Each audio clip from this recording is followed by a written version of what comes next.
Hello students, welcome back on Saran classes. Students, अगर आपने अभी तक सारण क्लासेज को सब्सक्राइब नहीं किया है तो प्लीज़ सब्सक्राइब कर ले। 11th क्लास, आज का हमारा टॉपिक रहेगा need and importance of bank reconciliation statement and procedure of preparing bank reconciliation statement. कि बैंक रिकन्सिलिएशन स्टेटमेंट तैयार करते हैं उसकी ज़रूरत क्या होती है और उसका इम्पोर्टेंस क्या होती है।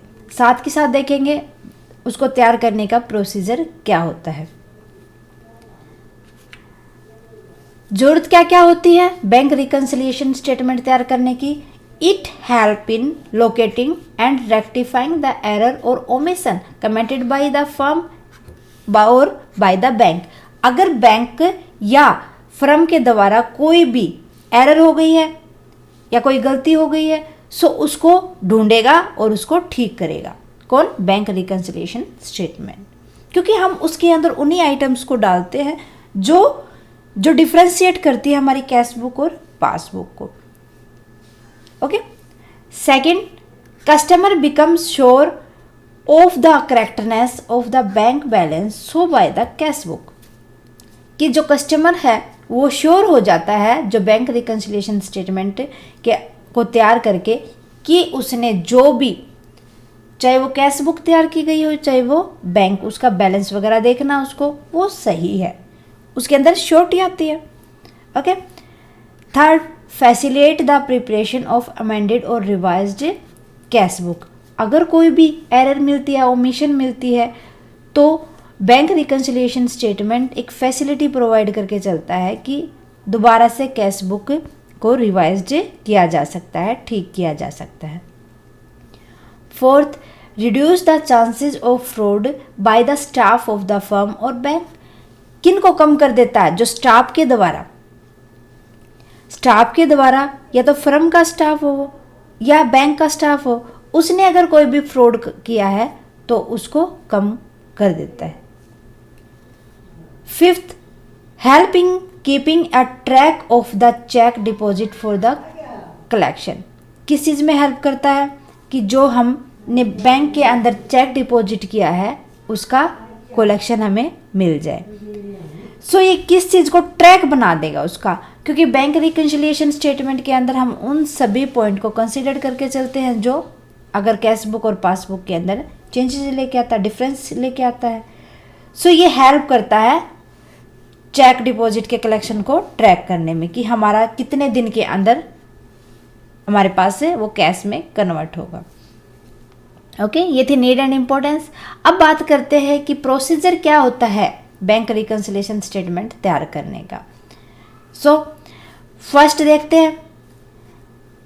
First of all, tally the debit side entire of the cash book with the credit side entire of the passbook.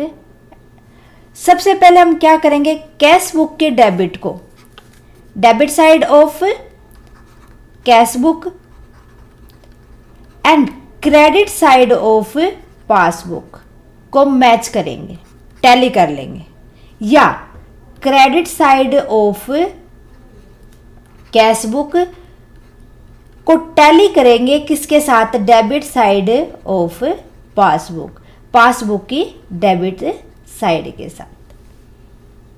हमें पता चल जाएगा कि एरर कहाँ पे है, या जो हमने देखना है कि जो बैंक ने एंट्री की है क्या वो हमारे कैश बुक के साथ मैच होती है या नहीं।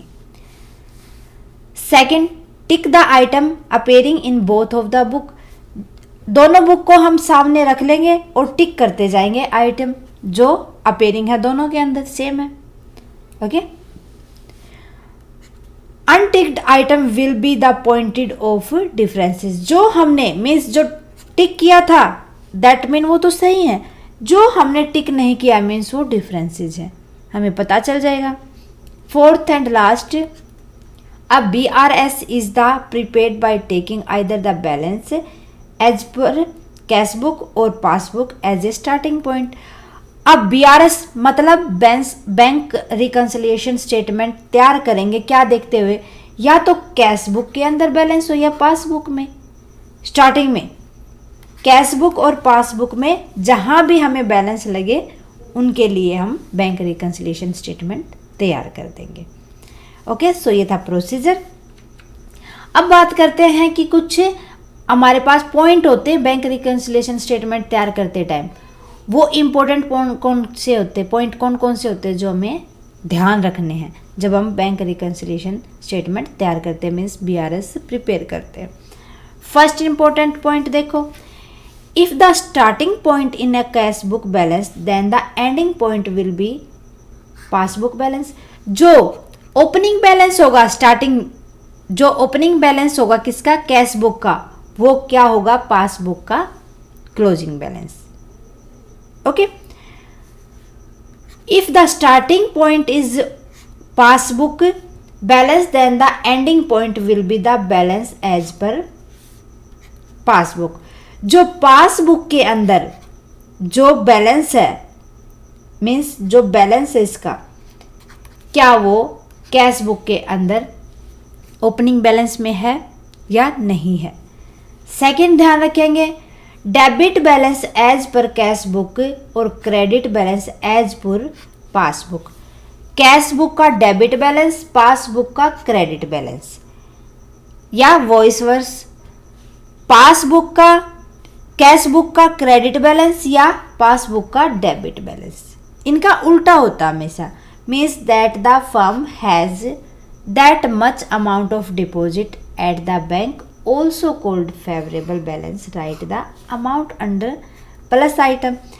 अगर दोनों का सही है मीन्स फेवरेबल बैलेंस है, मीन्स क्या होगा, उनको प्लस आइटम के अंदर डाल देंगे। अगर नहीं है तो एक्सेस डिपॉजिट दिखाएगा, वो हमारे पास ओवरड्राफ्ट या अनफेवरेबल बैलेंस होगा तो उसको कर देंगे माइनस। ओके, अब क्रेडिट बैलेंस और डेबिट बैलेंस को उठा के चलेंगे यहाँ पर, कैश बुक और पासबुक का, इनके अंदर बैलेंस होगा, दैट्स मीन वो ओवरड्राफ्ट या अनफेवरेबल बैलेंस होगा, तो उसको हम माइनस आइटम में डाल देंगे। ये कुछ पॉइंट्स हैं जो हमें याद रखने हैं जब हम बैंक रिकन्सिलिएशन स्टेटमेंट तैयार करते हैं। ओके, सो स्टूडेंट्स आज के लिए बस इतना ही। उम्मीद है कि आपको समझ आई होंगी सारे पॉइंट्स। स्टूडेंट्स मिलते हैं नेक्स्ट क्लास में नेक्स्ट टॉपिक के साथ। स्टूडेंट्स अगर आपको हमारी क्लासेस पसंद आए तो हमें कमेंट करके बताएं और साथ के साथ क्लासेस को लाइक करें, अदर स्टूडेंट्स के साथ ज़्यादा से ज़्यादा शेयर करें। स्टूडेंट्स आपकी कोई क्वेरी है वो भी आप हमें कमेंट कर दें, जितना जल्दी पॉसिबल होगा मैं सॉल्यूशन दूंगी आपको। सो क्लासेस को देखने के लिए thank you very much students.